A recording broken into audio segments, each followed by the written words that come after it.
و یه برگم گذاشتن جلوی من که امضا کن. و یه جیغی کشید و افتاد روی زمین. یعنی الانم احساساتی میشم راجعش صحبت میکنم. 13 سالشه.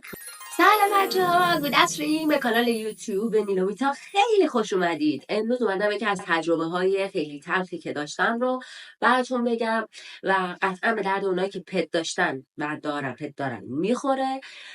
خاطره خیلی شادی نیست، ولی خب که یه تجربه است دیگه، یعنی تجربه شادی نیست ولی تجربه است و امیدوارم که به کارتون نیاد، ولی خب بد نیست که بدونید.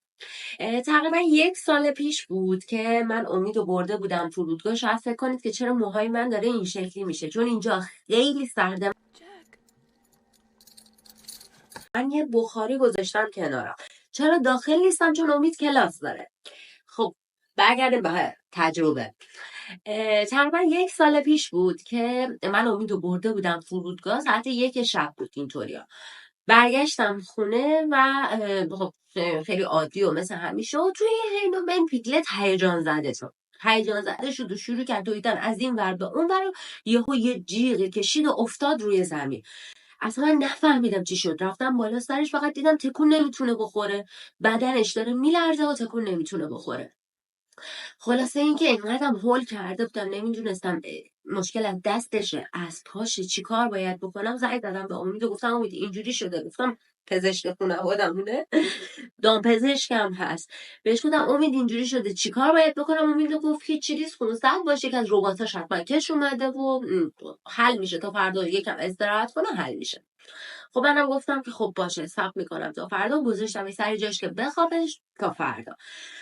صبحش دیدم که نه، تکون نمیخوره، اصلا نمیتونه راه بره، فقط با دستاش خودشو میکشید جلو. خلاصه اونایی که پت دارن میتونن درک کنن که چقدر برای من سخت بود. نمیدونستم پیگلت مشکلش چیه و هم از این طرف هم راه نمیرم. واقعا ترسیده بودم.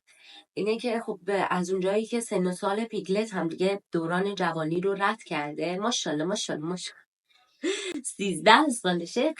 ماشاءالله بهش بگی ماشاءالله. خیلی برای من این قضیه یکم ترسناک‌تر بود. خلاصه بردمش یه دامپزشکی، سریع بردمش یه دامپزشکی. دامپزشکی هم گفت ما نمیتونیم تشخیص بدیم و باید ام‌آرآی کنیم. ام‌آرآی هم خب توی این سن و سال خطرناکه براشون. با این حال گفتم که خب باشه. چجوریه هزینه هاش؟ بهم گفتن که هزینهش تقریبا میشه 3500 هزینه ام‌آرآی، که تقریبا میشد 7 میلیون تومان. پارسال میشد 7 میلیون تومان. گفتم خب اجازه بدید من با یه دامپزشکی دیگه هم صحبت کنم، با یه بیمارستان دیگه هم صحبت کنم و اطلاع. رفتم یه دامپزشکی دیگه با اونا صحبت کردم و متوجه شدم توی ازمیر کلا هر کلینیک، هر بیمارستانی دستگاه ام‌آرآی نداره و اینجا با یک بیمارستان اینا قرارداد دارن که کار خون و این چیزا رو خودشون انجام میدن و بیهوشش میکنن و میبرن اونجا کار ام‌آرآی انجام میدن و بعد میارنش تا بقیه مراقبت ها رو ازش بکنن. خلاصه اینکه به اینا گفتم شما چقدر میگیرید؟ گفتن 2000 لیر. ببینید چقدر تفاوت زیاد بود، یعنی تقریبا 1500 لیر تفاوت که میشد 4 میلیون تومان. 2000 لیرش میشد 4 میلیون تومان. گفتم خب باشه ام‌آرآی رو برام انجام بدید. خلاصه بهم گفتن خب امروز که پنجشنبه شما شنبه ساعت 5 صبح اینجا باش. یعنی این 2 روز انقدر به من سخت گذشت، جوری که خب پیگلت که راه نمیتونست بره. وقتی که میبردمش بیرون باید 2 تا پاشو میگرفتم بالا، آروم آروم با دستاش راه بره تا حالا مثلا میخواست بره دستشویی یا هر کاری که داره یه ذره بگرد و روحیش عوض بشه. یعنی تقریبا میتونم بگم هر روز، هر دفعه که من میبردمش یه رو من اینجوری خم بودم، 2 تا پای اینو میگرفتم بالا تا این بتونه راه بره. تو این مدت حتی به این ویلچرایی که میگیرم واسهشون فکر کردم و اینا انقدر غم انگیز بود این فکرها که نمیتونم بگم چقدر سخت بود برای من که بخوام فکر کنم مثلا پیگلتو، یعنی الانم احساساتی میشم راجعش صحبت میکنم، که بخوام براش از این ویلچرها بگیرم مثلا اون بخواد با این چرخار بره از این برم. خب خیلی سخت.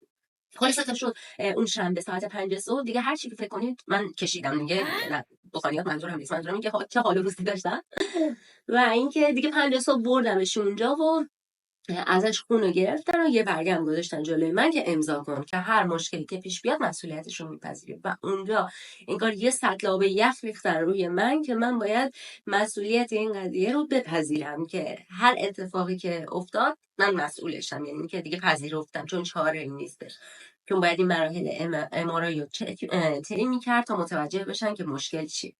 خلاصه اینکه هیچی دیگه، من اون برگه رو امضا کردم و 2 دقیقه بعد رفتم تو اتاق، دیدم پیگلت کف زمین خوابیده و بیهوشه.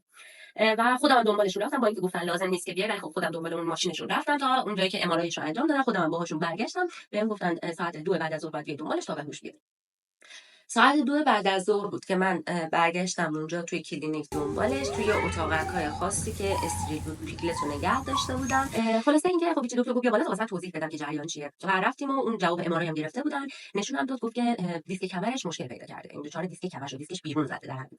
و علتش رو ازش پرسیدم، گفت که چیز طبیعیه، توی خیلی از سگا ممکنه توی این سن و سال پیش بیاد، مخصوصا این سگای فانتزی. خب اینجا خوشحالی داشت برای من بود که گفتن به عمل جراحی احتیاج نداره و با فیزیوتراپی مشکلش حل میشه. 1 سال گذشته از اون ماجرا، بعد از 5-6 بار فیزیوتراپی رفتن، پیگلت شروع کرد به راه رفتن، کم کم شروع کرد به دویدن و خب حالش خیلی بهتر شد. الان که 1 سال گذشته، یه وقتایی پیش میاد که پاهاش میلنگه، دوباره میفته زمین. خب اون جون مشخصه که نداره پاهاش.